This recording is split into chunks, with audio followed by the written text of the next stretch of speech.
Welcome back into the San Francisco Open final round, back nine, chase card. Wow, my name's AJ Risley, and I'm just looking at these beautiful B-roll shots of San Francisco, joined by Nate Perkins here in the commentary booth. So happy to be here. How was your break? We took a little 5-minute break in between front nine and back Got nine. a little coffee, walked outside, got some fresh air. Sweet. Got that San Francisco Bay breeze going on out there. Carl helping you out, yeah. Here we go, hole 10. Second par 5, 1,188 feet. Man, this one, like you said before, our players are just chomping at the bit for that eagle. They're foaming at the mouth almost. Look at Kevin. He's just rabid with that seasoned D1. He gets over on it. He's throwing into a tailwind. Yeah, a massive tailwind. I mean, right. I saw some of the biggest drives I've ever seen this weekend on this hole right here. Just ever in your whole life. Yeah. Right here. Yeah. Pretty much, yeah. This is 700 foot drives on this hole. Yeah, this is the one to do it. McBeth just giving that a huge rip on that right side. Nice and fast fairway. Get a little bit of skips and rolls. And he's right in the middle. I don't even know how far down there. Maybe 1,000 feet? Yeah, at least 500 feet. I don't think Paul quite got the shape that he was looking for. Oh, no. And it just gets crushed. The disc or...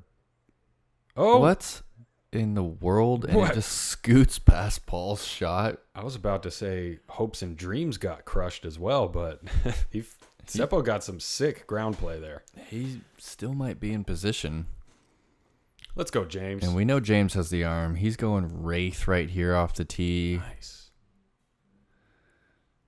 Everything he's got with the grunt. Find the Gets turn. it turned over. Hold that turn. Settle. Stop. Yeah. And it does. Sweet. He's going to be in a great position He's to going to attack. have like a nice hyzer. Mm-hmm.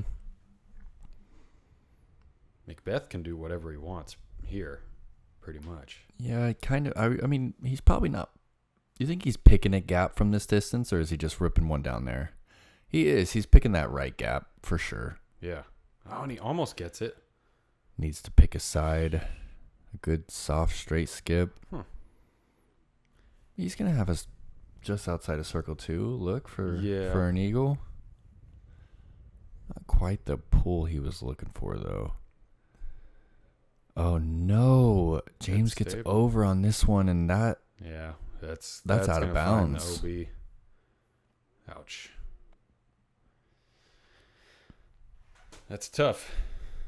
Because this hole has been, I believe, one of the easiest holes on the course. But round 3, it's playing as the 12th most difficult. So, not even in the top third of the easiest After it hits the shots. ground, he circles edge for Eagle 3 right there. Wow. Great shot from Seppo, after ice skating 600 feet down the fairway. Skating and then skipping. You might as well call him Seppo. That's fine by me. These shots getting full huge flights. Stop it. That one gets hurts. the late tree.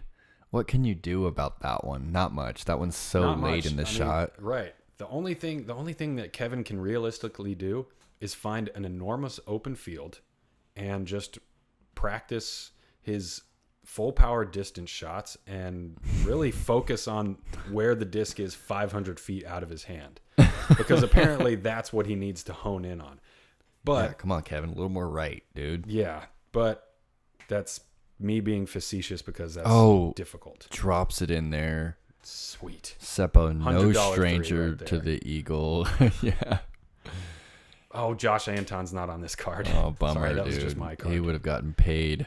No one got it. Kevin. Oh, yes. After the tree. Sticks it. Oh, look at him. Yes, Ezekiel Elliott. He loves feed it. Him. He did it. Feed Eagle, him. eagle. He went back to back. He did it. Yeah. That's so sick. Oh, my gosh. Hits an 80-footer on hole 9 and then comes back, gets the tree, thinks it's over. Wow. Sticks it from 65. Well, maybe I think he and Seppo were like just outside circle 1. Were they? Still though. I'm just making up numbers at this point. Might as well. But it have was been so 65. sweet, though. Yes. Awesome. So we got 2 players in the field that went eagle on 9 and 10. they're having a little powwow about That's it right fun. now. You know they are. Yeah. Dang. Yeah, that's the way to make up for a bogey on hole 8. Just go eagle. Not bad. Hole 11. 302, but it's uphill the whole way, and we are taking a hard right turn with some trees on our right side. Yeah, I'm As long curious as- to see how we're gonna see 3 forehands, or maybe 2 forehands and a backhand. What's Seppo throwing? I know Kevin and Paul. Paul's definitely throwing forehand. Mm-hmm. Kevin Kevin's as going well. Forehand. We've seen a lot of forehands. We really haven't seen too many people trying to attack this one backhand. That's Man, plenty of power. Kevin just curls it right around Wow. the pin. So Seppo is gonna go backhand. Okay. Gets this one high and wide. Rides Nice, that wind. right inside the circle. Beautiful shot. And that's tough to do with the backhand. There's a branch there that if you choose to go up and over the branch, you also do have to take it wide outside left of it, and then you just have way more distance to get traverse left to or the right. Yeah. But with this low forehand, you can kind of cut the corner. And yeah, that's what he's done. He's trying to skip Ace ace. it. Ooh. And again, he's right Oh, of the look pin. at that. Nice little curl back to the basket. Yeah. And that might be a bag putt from McBeth. James going super wide putter. Needs to get flat so it can scoot. And that's, yeah, exactly. He's almost took the words out of my mouth. I was going to say he played it nice and high with that crosswind from left to right. He's just trying to ride the wind, but not today. Yeah, slams it down, catches edge, rolls outside of circle 2. He's still thinking make from this distance, though. He is, because this is like a practice basket almost, or at least where you like to practice your putting with a nice little backstop. So that way, if you do miss, you don't have to walk far to grab your disc. Does have a nice backstop. Yeah. It's got nice little flowers, too. This is a nice calm. Besides the wind, it's a nice calming Yeah, environment. this is a tricky putt right here. And again, no problem into the wind. No problem. Catches the right side of the chains and just drops right to the bucket. But he did take the bag off for that putt, though. Ooh, So sneaks that one in there. Birdie, eagle, birdie. eagle birdie. For Kevin. Yeah, tough couple holes for James, just compared to his card, though. Yeah, it's always a weird feeling when you're the only one to The only one par. to par. You everybody mess else up the birdies. star frame. It's Yeah. just like, Oh well, then and- but then imagine when you're the only one to par and there's 2 eagles on the card and a birdie. yeah, that stings as That's- well. That's rough. And speaking of Just bleeding stinging, strokes to your competitors. Yeah, is this one? hole This one 12 has stings, a huh? stinging headwind, 444 feet, slightly downhill, and the fairway kind of curves a little bit left to right. But man, this is a protected green. It's so difficult. It's difficult to get this one even in circle 2. Yeah, there's a lot going on. Kevin And going he's roller just kind of and he's cracking up at what the wind in the hillside does to the disc. It's, you're leaving it up to chance on the roller. almost, yeah, pretty much. Yeah, well, no. Yeah, I mean, are. you can do. There's only you so can much control, you can control. Yeah, right? You're right. Yeah. It's like just find the ground at the right angle. That's all Miss you're that. hoping for. And there we go. At See- this point, he's like, "All right, have fun. See you down there." Wow, and he gets a great He's up there. initial bounce, which is key. That first bounce, instead of spinning it off to the right, it pushed it forward, and so Yes. he got that penetration, and that's the closest I think we've seen one on film this tournament. you're He's right, just yeah. outside of circle 1. Looks like Paul's going air shot. I think so. Oh, just misses Undertaker. that branch. And that wind just breaks it over 100 feet short.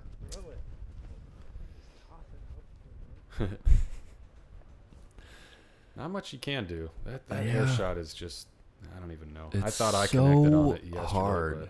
Did it break it over or hyzer it out? It just pushed all the way through most of the wind. I got like past the basket, but far left. So. Oh, it looks like good angle. Now it's just got to climb that hill. Yeah. He made it past the first wall of trees. He's going to have an uphill look. Uphill look, yeah, with as long as there's not like a big tree in the way. Yeah, that's a good uphill birdie look.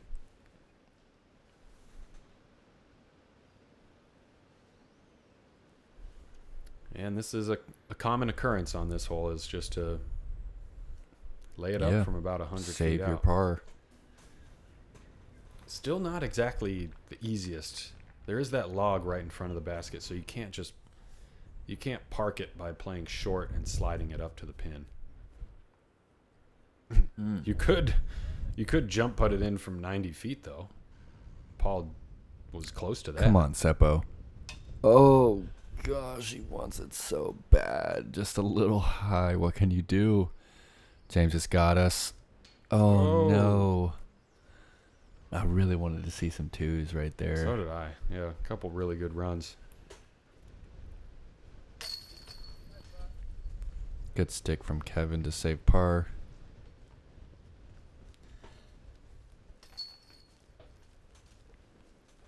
Congratulations to the 5 people who birdied this hole yesterday. Boston Abinett, Josh Sparlin, Leaf Swenston, Austin Hannum, Ricky Wysocki. You did it. That's nasty. That's a lot of twos. So Rick got only the 2. 5. But yes, Rick did get the 2. So he's going to be picking one up on the chase card. And who knows what's going on. McBeth 8 down through 12. Be sweet if he could play like par save on the left, Central Coast on the right, and kind of watch them simultaneously go.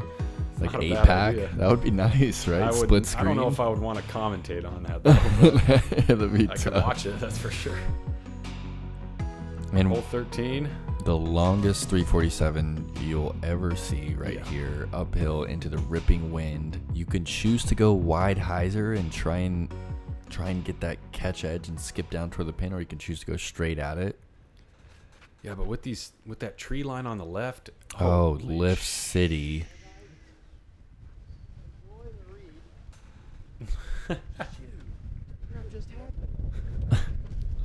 Yeah, I don't know what happened, Kevin. I don't know what just happened to your disc. It lifted immediately 50 feet out of your hand.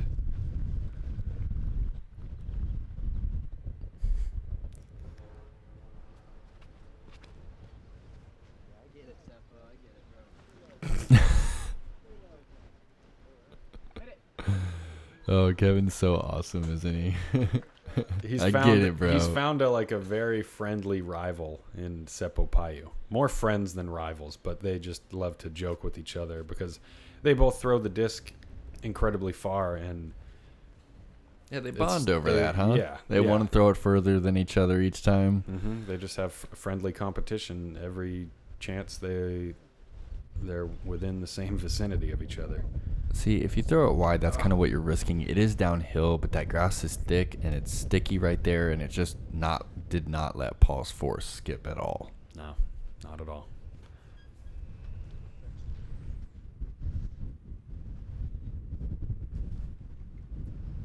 Okay, James has 3 wind reads.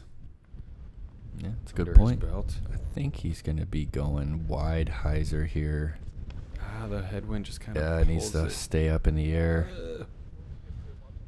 Right inside McBeth. That's a tough spot to be. Those are gonna be tough putts to run. Yeah, it is downhill, and the basket's looking huge on this green, but there's so much space behind it. It's easy to kind of go long and they've got more of a crosswind now.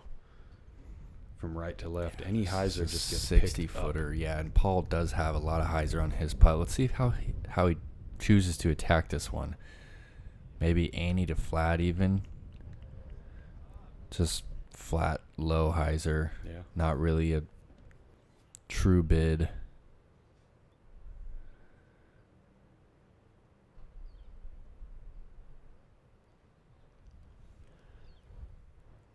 James going to jump this one. Also gets pushed just low. Shaking his head at that one. It's hard. It's really hard to put the disc chain height on that putt. Oh, no. Dang. And we're not going to see a 2 on hole 13 today. No, not from this chase card.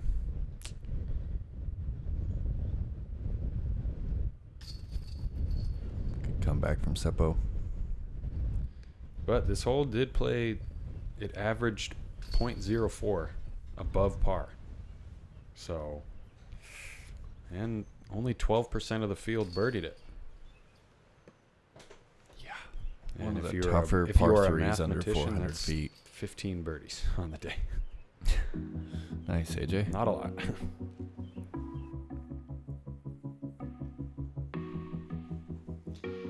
Man, yeah, Kevin got some crazy action out of his drive. That was a little strange. But yep, star par frame, whatever you want to call it. Over to 14. Less than 300 feet, 283 in fact. There is this middle tunnel of trees that you can navigate through.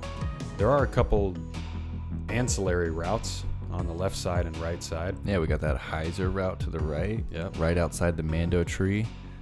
Looks like that's what Kevin is lining up right here. Yeah. I would think so. It's still, the headwind is still very, very present. So I think disking up, going right side hyzer, that's the smart play today. And yes. Perfect. There you go. Mulched it. Nice. We got mulch at Dayla next week, don't we? Oh, dude. All right, I'm gonna be trying to mulch as many drives as I can. Be mulching everything. Can't wait to get back to Dayla. Oh, Seppo. Oh. Beautiful. Almost mulched it. Beautiful little curl. Curls around the mulch. So we Now saw Paul go straight yesterday and just flip this mid-range right up to flat and even give it a nice bid. Let's see if he can execute again today. Yeah. I mean, almost identical. And he mulched it. Almost identical. Almost mulched it. Oh, he skipped off the mulch a little bit. He touched the mulch. Now, there's a big difference between mulching your drive and turfing your drive. Very big difference. Mulch equals birdie. Turf, Anything not so much. Unless you're playing a 50-foot hole, turfing your drive is not optimal. But what is optimal is four drives inside circle one. Yeah, Firebird wide from James. Birdie. Starts them off right. McBeth, I believe that's a X wasp. Okay. So a wasp in Discraft's That's kind of like almost taking base plastic. Okay, their base. Yeah, that's like taking the slot of his McPros, those McPro Rock 3s. 3, Yeah, that disc does look super flat. And he's got that similar flight path, just kind of that flat to late flipping. And it works. I mean, we've seen him get 2 birdies or 3 because we've watched him every day. Did we watch him every day? I believe so. Yeah. Great star frame from this card here.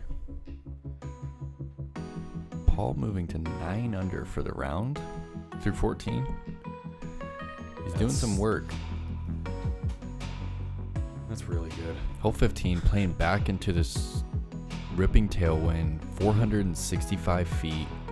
Basket is up on this mound, up on this tree stump rather, which is key for this hole because if you don't put this one close, it's likely a layup. You're probably going to lay up. Yeah. And this is some very, very subtle but very effective course design here from Leonard Muise. I mean, maybe not every, but a lot of these tailwind shots are going to the right. We've seen hole 3, hole 15, the tailwind combination with the hole finishing to the right side really makes throwing backhand shots on those 2 holes not optimal.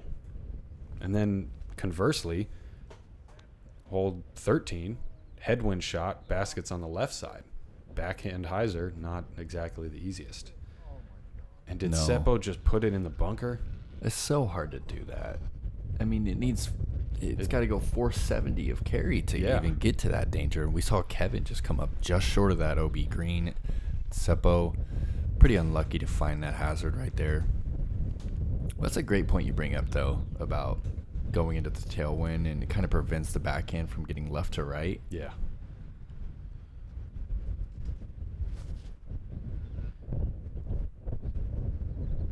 A little too high, a little too turned over from Paul. Way out of position. Yeah. He'll have a nice wide open shot. This is what I've been waiting to see, though. I really wanted to see if James was going MD4. This is a 470-foot hole, guys, and he's throwing a mid-range.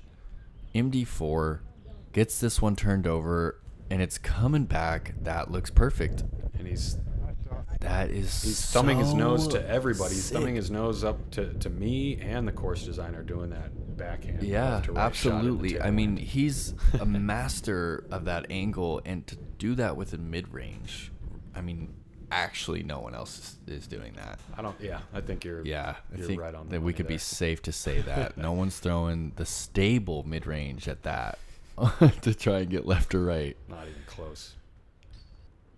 Here he is inside the circle. This is big right here because there's so much space behind the pin. If you miss metal, it's carrying a long way. Oh. Still on the tailwind side of the basket, though, so.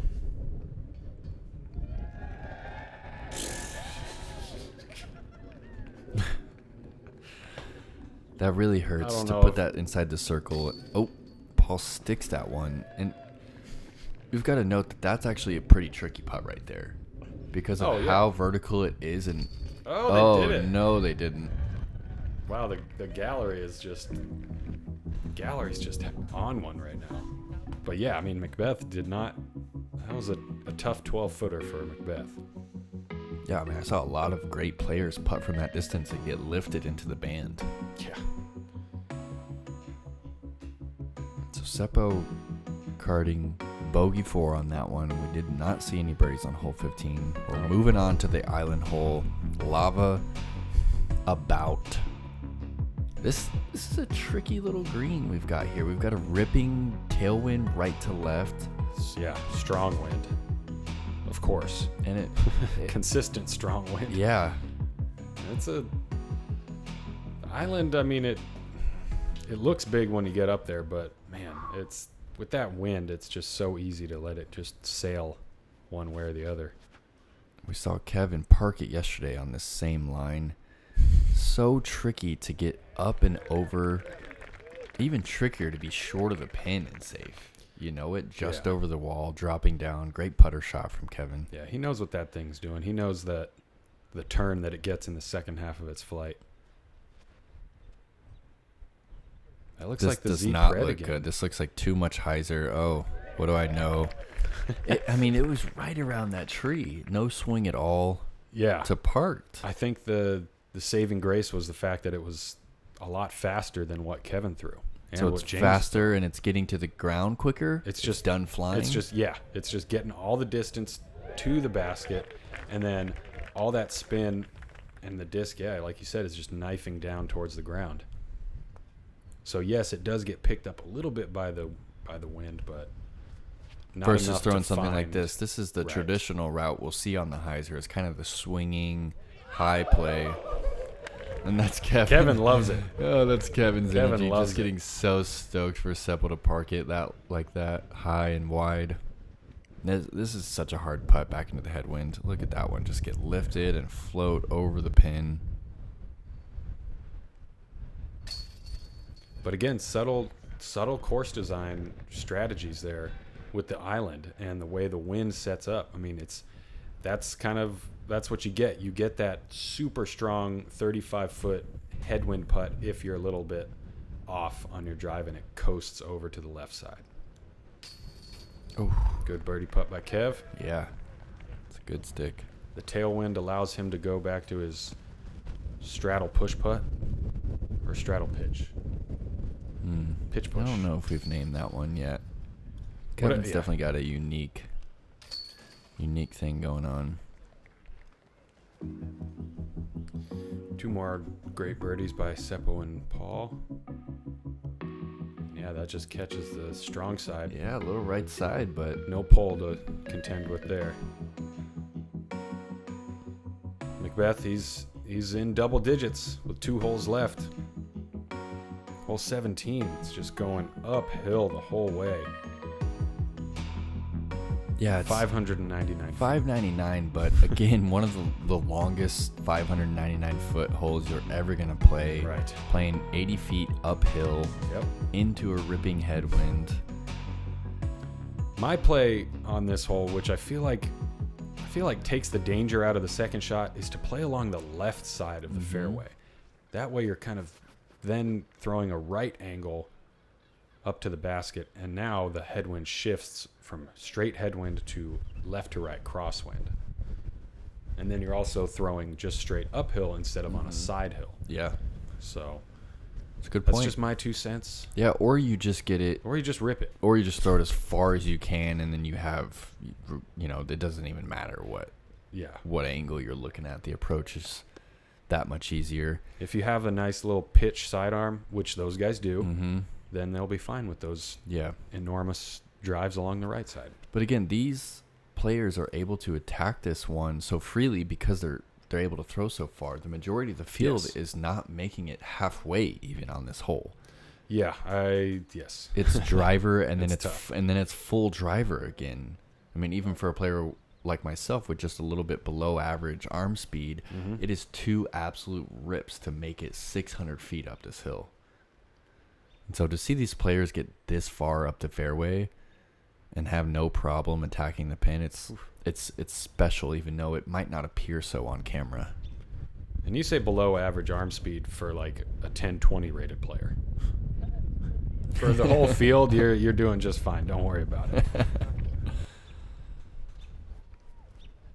I mean, on this card, it's pretty tough to keep up when it comes to arm speed. And Paul, with a relatively easy approach on that one, kind of swings that wide, hits that big tree, and kicks back to a really difficult putt, 60-footer, like almost unmakeable, really, into the headwind. Yeah, head cross left to right. That's going to be tough to get it just to fight the wind and get it up high enough to stay in the chains. I really love watching Kevin's approach.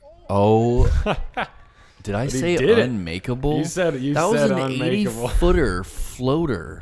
80-foot floater into the wind like that, but he just puts a little bit of extra spin on it. Can we please watch that again, AJ? Let's just rewind it. I know we don't got the slow-mo replay, but that was huge. That was so nasty. I mean, it really was unmakeable. It was unmakeable. And he made it. For like a putt motion. For a putt. It is total throw-in. Wow, James. Right. He putted that from throw-in distance. I wonder what he's even thinking make. I mean, he's just thinking putting it up in the air, and it just carries and carries and carries and then finds the basket. That's exactly what he's doing. Ugh, so sick. That moves him to 11 under par. In this wind, that's unbelievable. It's gonna garner a huge rating. That was an Annie stabber right there to stay low enough into that headwind to get over the rim. Nice star frame from that card there. Way to go. It was the second easiest hole on the course, so whatever. But hole 18. Great finishing hole. I love this finishing hole. 719 feet. Throwing the drive out into the open with that little crater on the left side, OB bush line on the right, and then this upshot. Tell me about that second shot.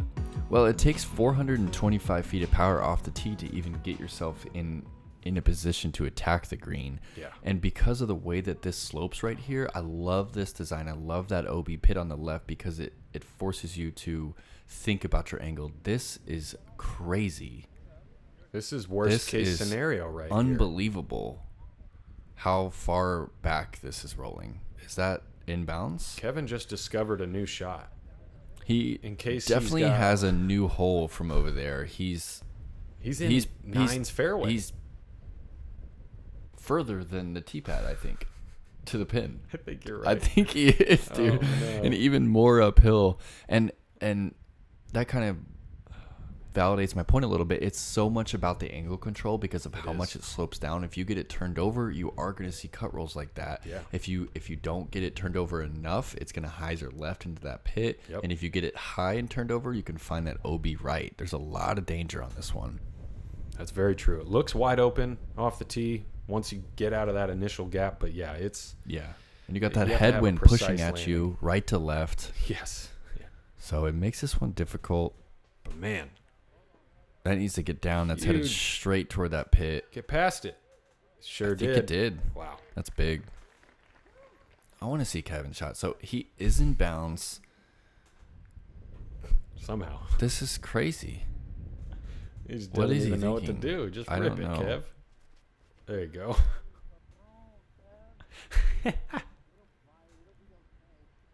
It'll be okay.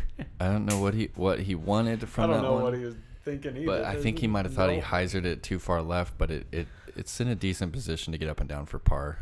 Yeah, maybe in a tailwind it would have been possible for a human to get up to the basket there, but it's a headwind. It's impossible like 800 to have gotten feet uphill. even to the green, I think. Unless just a huge high flex shot, but yeah.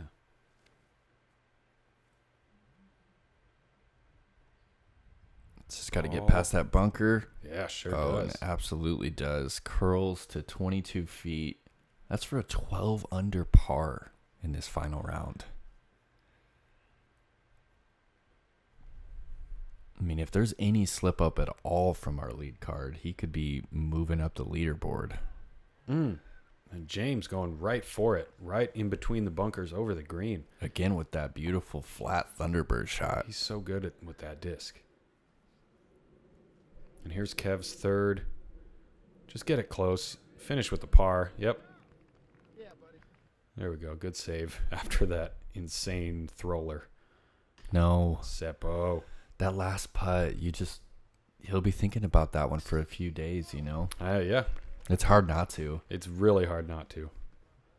And there we go. Unless Seppo goes out and has a nice dinner. That's what we did last night. We ate Peruvian food. It was amazing. Nice. I don't even know what happened during my third round. There you go. That's how to do it right in San Francisco. We've got so many different cultures all mixed in this one 7 mile by 7 mile little peninsula. Yeah. It's an unbelievable place, really. It really is. Yeah. So much going on.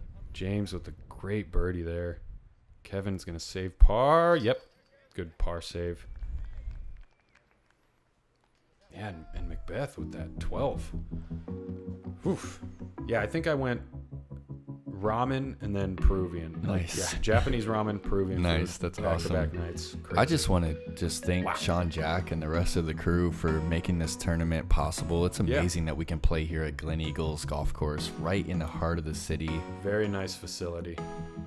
Beautiful venue. Yeah, absolutely. And they just keep making it fun to come back here and compete on this behemoth. Yeah, definitely becoming one of my favorite tournaments of the year. I think so. Thank you to Parsave Productions for the excellent coverage. Guys, subscribe. The subscriptions are everything for these guys. They're out here working through the night. Busting their butts. And Kraig, if you're listening to this, please just get some sleep. And thanks for listening, guys. Please help AJ and I come up with a nickname. Yeah, we don't have a commentary nickname. Hopefully we get to do this many more times. It was fun. Yeah. See you guys at the next one.